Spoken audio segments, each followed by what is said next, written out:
Thank you very much, Dominic. Ladies, gentlemen, it's a pleasure to be joining you today. If you could mute your microphones, that would be particularly helpful so that we don't get any echo and come back. Dominic, thank you very much for the introduction. I saw that you had found one of my previous CVs, as it were. So much appreciated. As Dominic said, Robert Rodger, I work currently at the United Kingdom National Nuclear Laboratory. I've been there for about 13 years. I spent over 10 years working for the nuclear security regulator before that, and 20 years working for part of our central government, looking at security technology development, assessment for critical national infrastructure. So from those figures, you'll probably realise that I'm becoming an old man. And one of the things I do actually love is encouraging the younger people that want to come into the industry, want to actually come, sharing my knowledge, but also gaining your experience as well and the challenges you're facing to make us all go forward.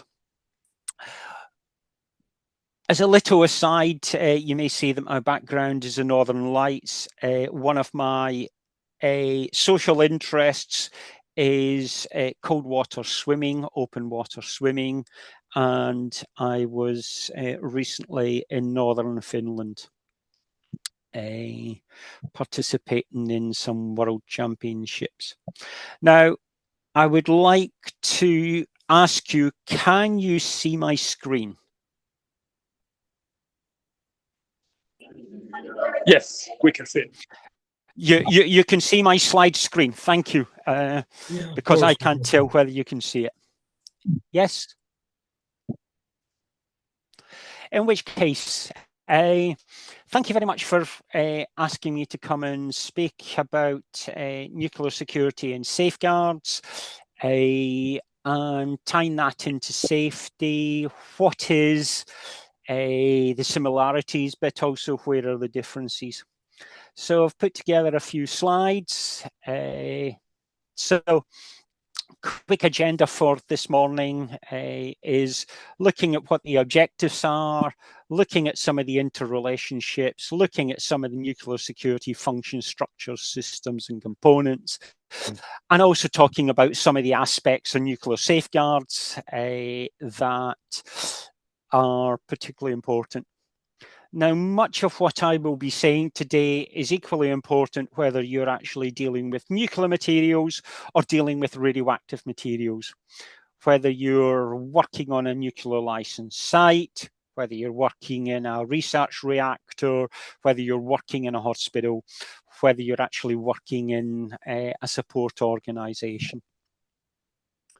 Throughout my career, I've been involved not only in national and international projects, but I've also been involved in some of the coordinated research programs run by the International Atomic Energy Agency. And one of the recent ones was about the protection and use of radioactive materials. I would commend you, if you get an opportunity, that you have skills and interest to get involved in those, because it brings people from lots of different countries, different challenges, to all come together and actually try to solve problems so that we can actually help the international community. So let's think about the objectives. As Dominic said, is that safety, whether it's nuclear or radioactive materials, is so that we don't endanger humans or environmental health and safety, whether that's by accident, human error, or certainly from the safety side to look at external events such as earthquake or tsunami or a hurricane or whatever actually is appropriate for the environment. Safety taken approach of diversity, redundancy, and segregation that we know, so that we've actually got multiple layers to prevent the Swiss cheese model of failure. Security, on the other hand, is also looking at the safety of radioactive materials, but trying to ensure that they're not removed from regulatory control or sabotaged either directly or indirectly by malicious action deliberately targeted to bypass safety. And this is where sometimes there's a little bit of challenge between safety. We need to have lots of fire exits. Again, security, we want the minimum of access and egress control points. Safeguard, on the other hand, in the nuclear arena, is looking at nuclear materials or knowledge, trying to ensure that they're not diverted from civilian nuclear programs to a military program, leading to the proliferation of nuclear weapons. I will not talk about any of the political situations going on at the present moment. It's not appropriate for this, but safeguards is trying to ensure that the world is a safer place for everybody and we don't have the proliferation of nuclear weapons. So those are the objectives. And as you can see, what we're trying to do is actually make sure that materials are actually where they're supposed to be so that we can actually use them for what we want them to be. And each of the different layers. Now, one of the things that we'll see is that often, and this is some of the interrelationships, we see that safety, security, and safeguards actually work almost in silos. Safety's got its scope, safety of the material. It's got principal actors, that's actually international but national regulatory authorities, the fuel companies, the operators, and that will implement the safety arrangements. And their main objective is the prevention of accidents. As I say, whether that's through accident, error, or omission by people, or whether it's actually due to the environment that we find ourselves in. Safeguard, another pillar in this diagram, is looking at the principal actors is the International Atomic Energy Agency, but national regulatory authorities. We're expecting fuel companies to run the reactors in the way that the reactor's supposed to be run, making sure that the plutonium that actually becomes, which is a byproduct of the nuclear fuel cycle, is not actually diverted into becoming weapons. And we're trying, the objective is prevention, the conversion to military use. And security, because I'm a security specialist, you can understand this pillar here is got a little bit more information, but we're trying to protect the nuclear material from sabotage or theft. We're trying to prevent nuclear smuggling, and we're trying to protect radioactive sources. Because even radioactive sources could, falling into the wrong hands, affect the humans as well as the environment. There's an expression called power to contaminate, that if we were actually to cause some radioactive material to be distributed over an area, it would actually make it difficult for us to actually make use of that. As we can see, polluted water streams, polluted fields, polluted city streets and such like. The principal actors, once again, are the nuclear regulatory authorities. In some countries, for safety and security and safeguards, it's the same. For other countries, safety is its own regulator and the security and safeguards have got their own regulators. Each country does it differently. How the country does it will be, I would hope, optimized for that country. Some of it may be historical, some of it will actually be on purpose. We've got the power companies, we've got the fuel, we've got the state border and police forces for implementing it.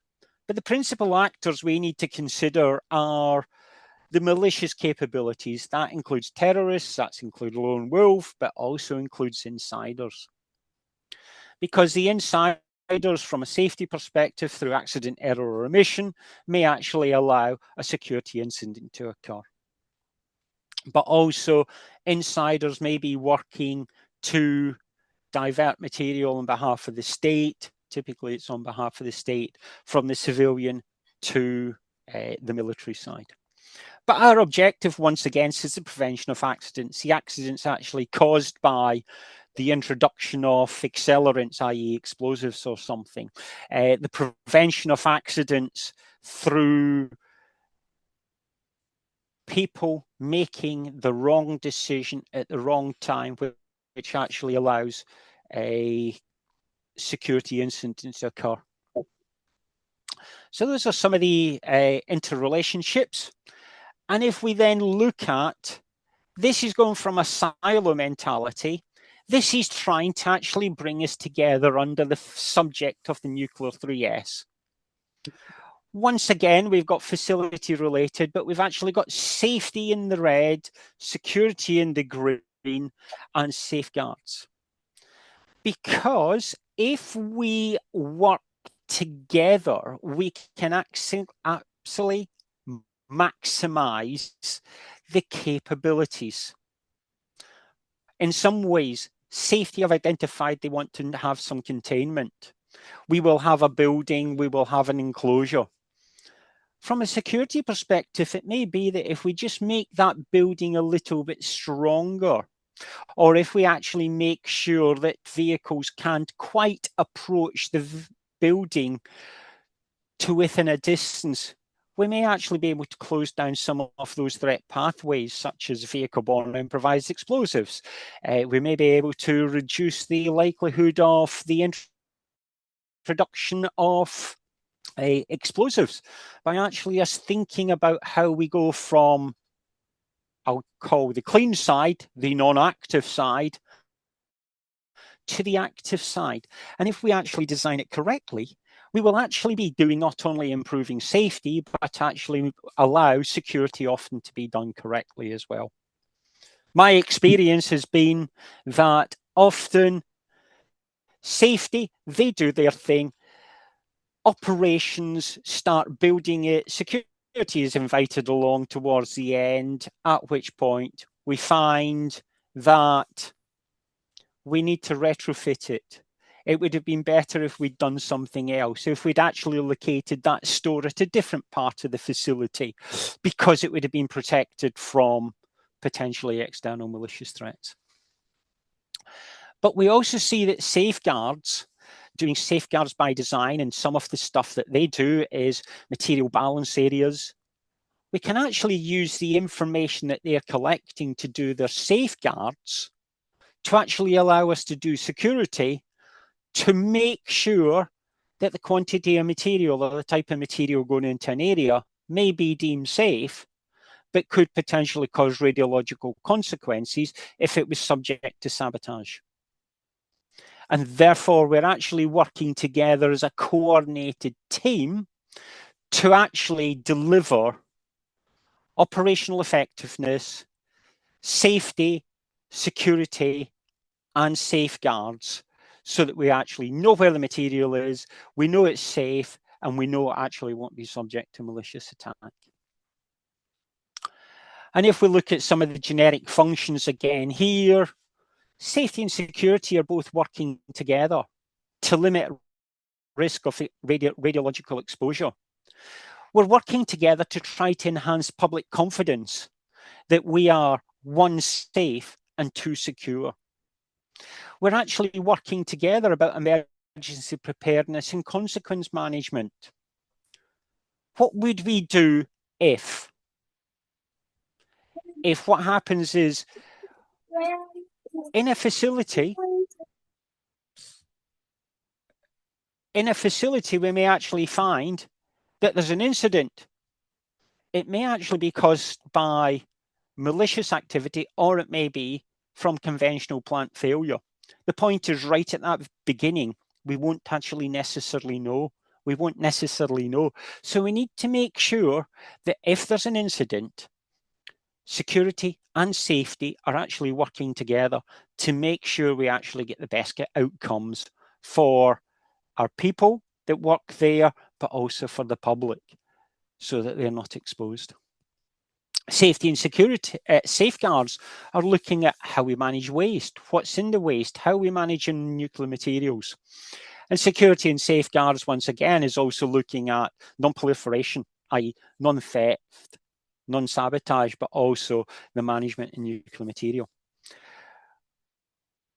If we actually start thinking about how we can work together, we will get to a much better place. And what happens is we can see from this simple slide that we actually have lots of areas of common interest, whereas if in the past we've actually been thinking in silos, we maybe haven't been looking for that common interest.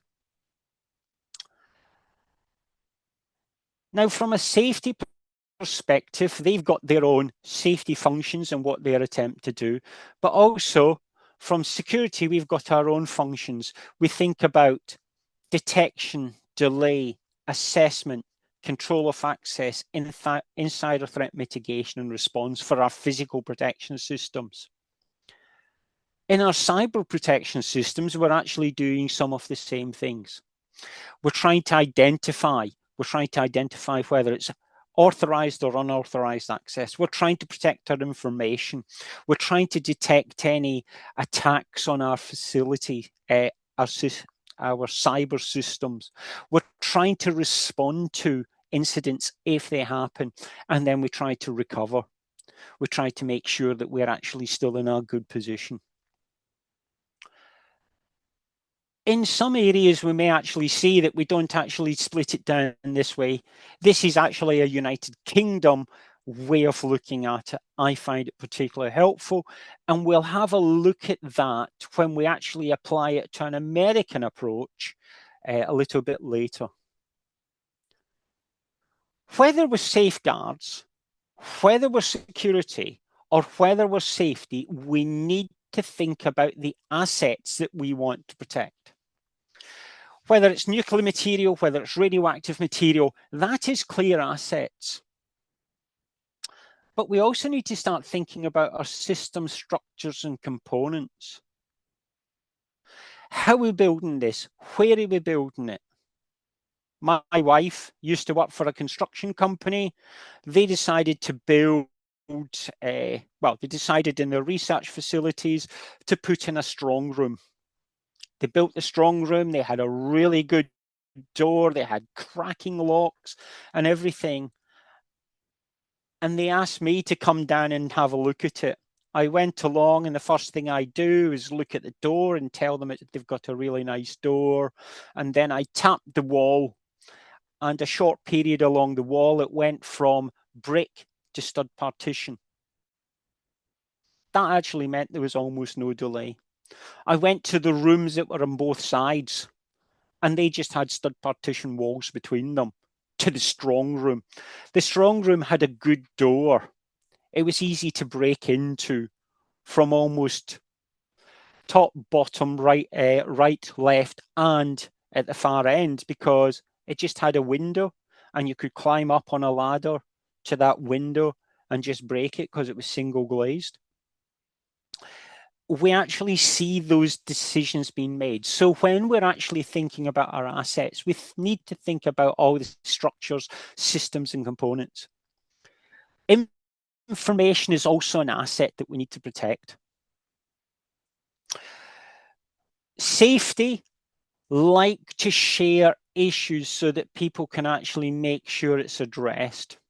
However, some of those sharing of weaknesses actually could be viewed from a malicious capability as identification of targets. So we need to make sure the right information gets to the right people so they can address it. But we need to make sure that that information doesn't necessarily go to the wrong people who could potentially exploit it. So we've got information technology, we've got information assets, we've got it. Another thing that we will find is that we've got operational technology. Some of it will be air-gapped from a cyber perspective. Some of it will not be air-gapped. But what is particularly important for security to know is what is the operational technology that we require to make sure the radioactive materials stay safe. And therefore, do we actually need to protect this from a physical as well as a cyber perspective? So we need to think about assets. Now, whether you're actually safety, whether you're safeguards, or whether you're actually security, we need to think about our assets. It's one of the primary roles. Now, I use a security by design image here. The first thing is, what are we trying to protect? How well do we need things to work and such like? But the diagram here on the right-hand side takes the secure by design that we in the United Kingdom National Nuclear Laboratory use and look at the design and evaluation program outline that is promulgated by the agency, is developed by Sandia National Labs. There's a cracking training course, if you wish, on Depot, available on the internet, really worthwhile. But I've taken this and actually started looking at not only from a United Kingdom perspective, but also looking at the technology components, the human components, and the policy and procedure components that actually make it up. So we've got blue technology, brown human, and a yellowy goldy colour for process and procedure. What we find is we think about what is the problem, what is the influences we've got, what are the assets we want to protect. We then think about designing a physical protection system. Now, whether that's physical protection system from the physical point or whether it's the cyber and information security side or whatever, we keep on coming back to asking things about how do we introduce delay? What we need to remember is if we put a big door, Habib, sorry, you're trying, okay. What we need to remember is we may have a robust barrier to produce lots of delay, but if we don't know it's getting attacked, that delay is being degraded if we don't detect it until after it's open. Often, the only time we know that somebody's in the building is when somebody opens the door. We may have had a strong door on it, but we didn't know anybody was attacking. Therefore, our delay was zero, but we've got our detection. We need to think about our assessment, whether we're using video assessment systems, closed circuit television. We need to make sure it works at light. Do we have night? Do we have security lighting? Or are we using human patrols? And of course, human patrols need to be randomized rather than actually predictive. They leave the guardhouse on the hour, every hour. It takes them 10 minutes to walk around the site, and then they go back to their guard room. That actually doesn't actually help, because if I was a militia capability, I'd wait until 11 minutes after the hour before I actually started my attack, knowing that I've got at least 50 minutes and such like. We need to look at the human aspects, the training, the personnel security, the security culture you're actually developing in your organization. We need to think about the processes and procedures, because one of the things is if a procedure can actually be interpreted incorrectly, it will be by someone. When I was visiting an important site, The security guards pulled me over because I was a visitor and asked to look in my bag. I opened up my bag, they looked in, they told me I could close it. I asked them what they were looking for. They told me that they had been told to look in the bag. They hadn't been told what to look for. They hadn't actually been trained on what is suspicious and such like. So we need to think about, how do we actually convey training? When I worked with the prison services in the United Kingdom, they use a word called contraband. That means anything that isn't authorized. We may actually be quite clear about, you're not allowed to take in food and drink and chewing gum or medicine, but I'm not allowed to take in a camera. Am I allowed to take in some other form of recording device? Oh, and I've had this where they couldn't work out whether I was actually, because I was working in the sterile zone, whether I was actually in the area that I wasn't allowed to take my equipment or outside, because I was allowed to have it outside. We need to get human factors involved to look at and make sure that safety, as well as the safety arrangements, that security arrangements are. And then once we've got our designs, we need to actually think about evaluating it. And we need to do this both for our safety, but also for our security, but also for our safeguards, so that people actually understand how they're doing it and whether they've actually got any potential weaknesses.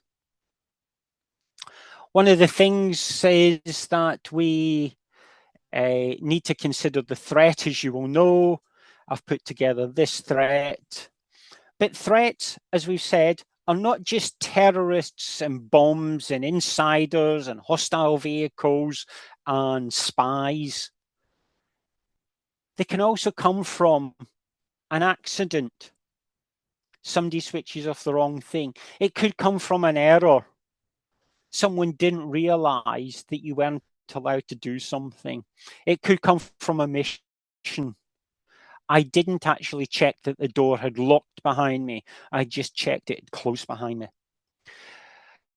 And some of our threats will be external. Some of them may be insiders, but we may also have insider-assisted external threats. We will also have nowadays, as well as, I'll use the word rational threat, but we also have irrational threats. We have a public inquiry going on at the present moment in the United Kingdom about someone that was had mental health problems, that had murdered 3 people. We may have terrorists, we may have lone wolves. We've actually got all these interlinking threats that we need to consider. One of the things we need to do is actually consider from the threats, what is the most challenging for us to counter? Why is it the most challenging to counter, and can we counter it?